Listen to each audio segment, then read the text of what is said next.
Et en présence des lecteurs de Mediatico qui nous ont rejoints ici à la lingerie des Grands Voisins, nous recevons maintenant Pierre-Emmanuel Grange. Bonjour Pierre-Emmanuel. Bonsoir. Vous êtes l'un des deux cofondateurs de l'entreprise sociale Microdon avec Olivier Cueil. Vous connaissez très bien cet endroit, la lingerie des Grands Voisins, parce que vous l'avez investi il y a 6 mois. À quelle occasion ?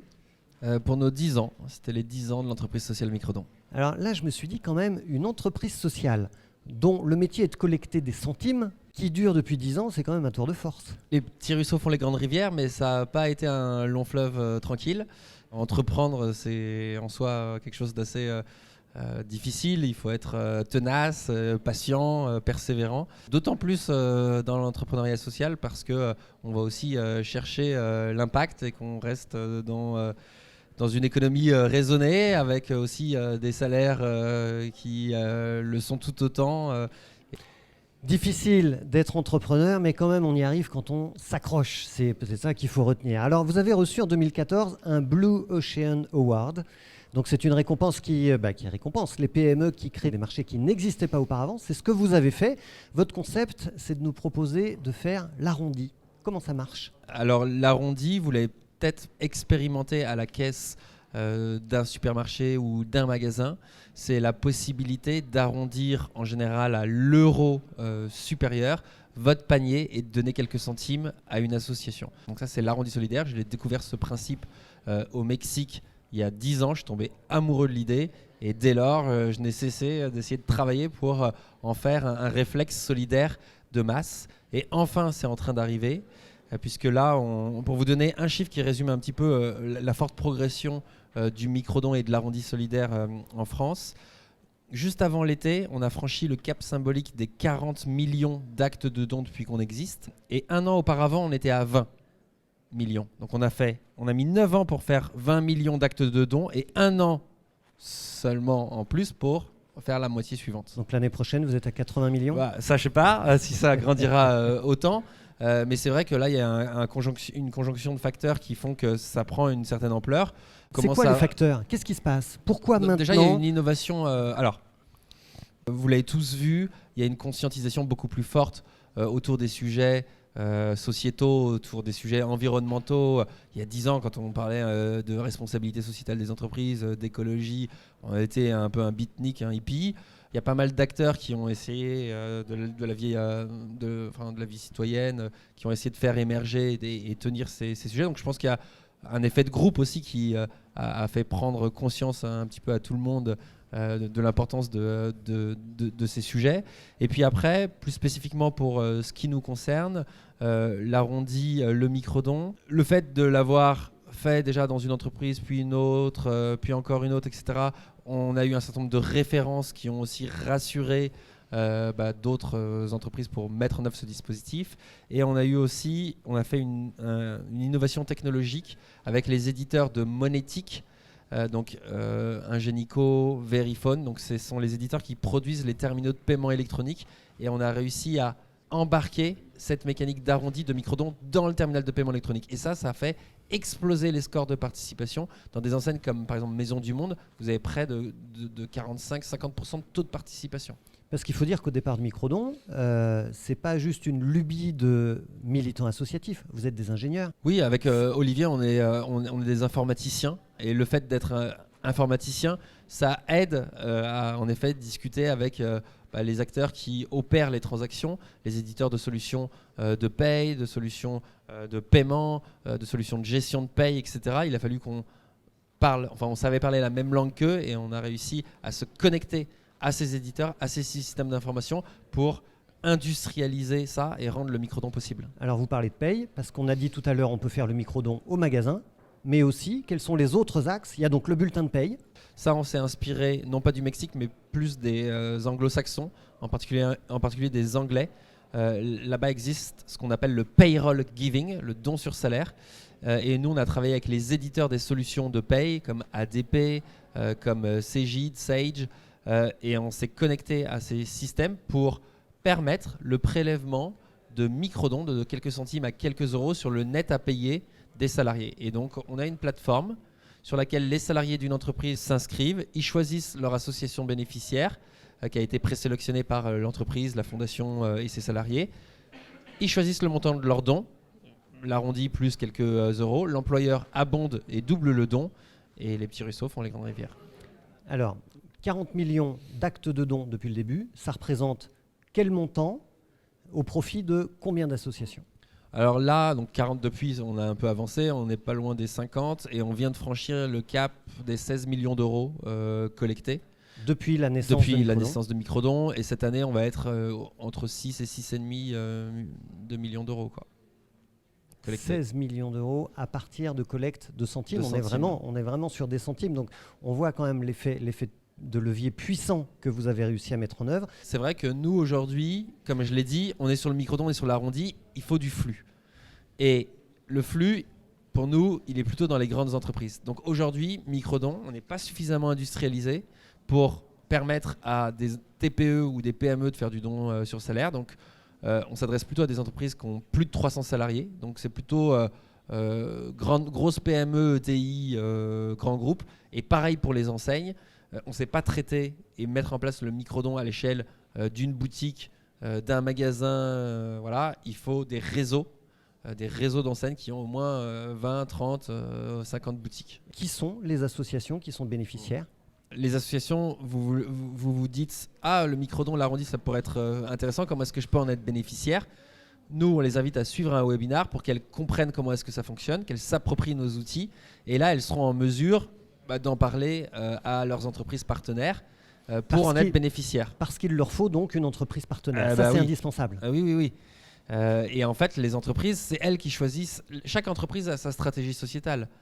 Et sa stratégie sociétale va être sur telle ou telle thématique. Et elles vont choisir des assos bénéficiaires qui vont être en corrélation avec leur stratégie sociétale. Alors le fond du projet de Microdon finalement, c'est quand même de redonner du sens à notre argent, du pouvoir d'agir à notre argent, aux petits centimes qu'il y a dans notre porte-monnaie, et c'est de développer la générosité en France. Vous êtes ambassadeur chez Microdon du Giving Tuesday. Qu'est-ce que ça veut dire ? D'abord, qu'est-ce que c'est que ce Giving Tuesday ? En bon français, c'est le fait de donner un peu le mardi, en opposition à une autre journée qu'on connaît un petit peu tous depuis 3-4 ans, qui est le Black Friday. La journée des soldes massifs dans le monde entier. C'est la surconsommation à outrance. Nous, le projet qu'on porte, il est le marqueur aussi de cette envie de faire les choses un petit peu différemment, de se différencier, de se diversifier. Et moi aujourd'hui, je suis convaincu qu'une association aujourd'hui, elle doit se réinventer, se poser des questions. Et de plus en plus, il y a des entreprises qui proposent par exemple du mécénat de compétences. Donc la mise à disposition d'un salarié sur son temps de travail pour une association. Et donc ça, c'est une dépense en moins pour l'association potentiellement qui va être apportée par l'entreprise. Donc il y a d'autres financements, des mécaniques de financement innovants, autres comme celui-ci, le mécénat de compétences, qui sont en train vraiment de prendre de l'ampleur. Pierre-Emmanuel Grange, la CAMIF, c'est une des toutes premières entreprises à mission en France. L'engagement de l'entreprise, c'est aussi un des créneaux que vous travaillez chez Microdon. Oui, alors l'engagement de l'entreprise, nous on le vit à plusieurs escients. D'une part, dans le fond, dans notre ADN, puisque Microdon est une structure de l'économie sociale et solidaire.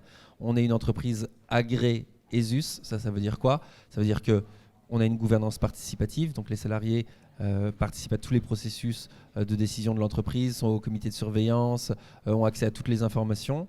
On encadre la lucrativité, également les dividendes et les plus-values. Ça, c'est quand il y en aura un jour. Mais bon, c'est dans les statuts. Après, on le vit aussi, et puis en tant qu'entreprise sociale, c'est notre mission, c'est notre raison d'être. C'est aussi notre activité. Notre activité, c'est de développer l'engagement citoyen, l'engagement des collaborateurs, l'engagement des consommateurs par l'arrondi, le microdon, le don de temps. Et vous avez levé 2 millions d'euros il y a 2 ans, justement pour développer une plateforme du mécénat collaboratif. Qu'est-ce que c'est précisément ? On a des fonds solidaires qui ont investi dans notre structure pour nous aider à développer notre impact. Et donc on a levé des fonds en effet pour investir dans un outil technologique, qui est une plateforme qui permet d'industrialiser le mécénat d'entreprise, l'engagement des collaborateurs sur le don sur salaire qu'on faisait déjà depuis quelques années, mais aussi sur le don de temps. Et donc, c'est la possibilité pour une entreprise de créer le guichet de l'engagement solidaire en entreprise et de créer de présenter à ses collaborateurs, de présenter à ses salariés l'ensemble des dispositifs d'engagement solidaire qu'elle souhaite leur offrir. Et ça, c'est quelque chose, il y a un vrai momentum autour de ces sujets, autour du sujet de l'engagement et de l'engagement citoyen en ce moment en France. Et en effet, ça commence à faire boule de neige. Les entreprises ont déjà mis en place l'arrondi sur salaire. Donc d'autres, leurs concurrents, se disent bah non, mais dis donc, quand même, il faudrait que je le fasse, etc. Et on a un vrai engouement autour de ce sujet. Et là, très nouveau pour nous, on commence, nous, à avoir des demandes entrantes. On commence à avoir des appels d'offres. On commence à avoir une concurrence. Ça veut dire qu'il y a un marché. Et ça veut dire que notre sujet intéresse, que les entreprises ont besoin de s'équiper et de mettre en place des dispositifs d'engagement citoyen de leurs collaborateurs. Revenons juste un moment sur le Giving Tuesday. Racontez-nous ce que Ingenico a fait du Giving Tuesday l'année dernière, en 2018. Alors, Ingenico, c'est à la fois un partenaire et un client. C'est un gros partenaire technologique puisque c'est avec lui qu'on a développé cet arrondi sur les terminaux de paiement électronique. Mais ils ont aussi mis en place le don sur salaire, l'arrondi solidaire, grâce aux salariés qui vont donner et l'employeur va abonder et doubler. Et l'année dernière, au moment du Giving Tuesday, et c'est ce qu'on essaye de faire, ce mouvement, et nous, en poussant cette initiative auprès de tous nos clients, c'est de dire regardez le Giving Tuesday, peut-être que c'est le moment en interne de relancer la mécanique de don sur salaire, de faire une opération d'animation, de faire venir les associations, de créer un engouement autour de ces sujets. Ils ont créé plusieurs événements pour animer, mobiliser, et ils ont multiplié par 2 le nombre de donateurs par rapport à l'année précédente. Alors, Pierre-Emmanuel, vous êtes du coup, avec ce développement technologique au service de l'intérêt général, dans ce qu'on appelle la Tech for Good. D'accord ? Alors, dans la Tech for Good, en ce moment, au mois de décembre, on a l'application de Solidarité Entourage qui va lancer une campagne de dons. Vous, l'année dernière, chez Microdon, lors du Giving Tuesday, vous aviez lancé un hackathon. Qu'est-ce que vous allez faire cette année ? Là, on va faire la seconde édition du hackathon. Alors, c'est quoi donc ce le hackathon ? Enfin, vous avez déjà entendu le terme de hackathon. Et nous, on a voulu faire un hackathon autour de la solidarité, autour de l'engagement. Et c'est pour ça qu'on l'a appelé hackathon. On s'est associé à une école qui s'appelle l'EMI. Donc c'est l'école européenne de management informatique. Et les 80 à 100 élèves de cette école qui ont différentes compétences autour du digital, ils vont travailler à des problématiques d'association et les aider, les accompagner à trouver des solutions pour répondre à leurs problématiques. Et ça, c'est le 12 et le 13 décembre au Palais Brognard avec l'EMI. On a parlé du label ESUS tout à l'heure, entreprise solidaire d'utilité sociale. Mais ici, au Grand Voisin, le mois dernier, au mois de novembre, a été lancée l'association Bilab France. C'est l'association qui regroupe les entreprises Bicorp en France. Vous êtes, chez Microdon, une entreprise Bicorp. Expliquez-nous un petit peu pourquoi vous l'êtes et ce que ça signifie dans votre quotidien. Alors, ESUS, c'est plus un agrément préfectoral qui nous rattache à l'économie sociale et solidaire. C'est quelque chose de très statutaire. Voilà. Bicorp, c'est un label qui vient des États-Unis. Benefit Corporation. Pour nous, c'est un ensemble de bonnes pratiques. C'est un guide pour une amélioration continue autour de tous les sujets sociétaux et environnementaux. C'est une communauté qui a conçu ce guide, qui chaque année l'améliore. Et l'idée, c'est de se noter par rapport à cette grille et de continuellement s'améliorer, de continuellement progresser. Donc c'est bien d'avoir un cadre dans lequel évoluer et surtout une communauté avec laquelle on va pouvoir échanger pour échanger des bonnes pratiques. Merci beaucoup Pierre-Emmanuel Grange d'avoir accepté notre invitation ici au Grand Voisin puis d'avoir répondu aux questions des lecteurs de Mediatico. On vous souhaite un beau Giving Tuesday et une très belle continuation. Merci beaucoup, à bientôt. On jette maintenant un coup d'œil à l'agenda de l'économie sociale et solidaire.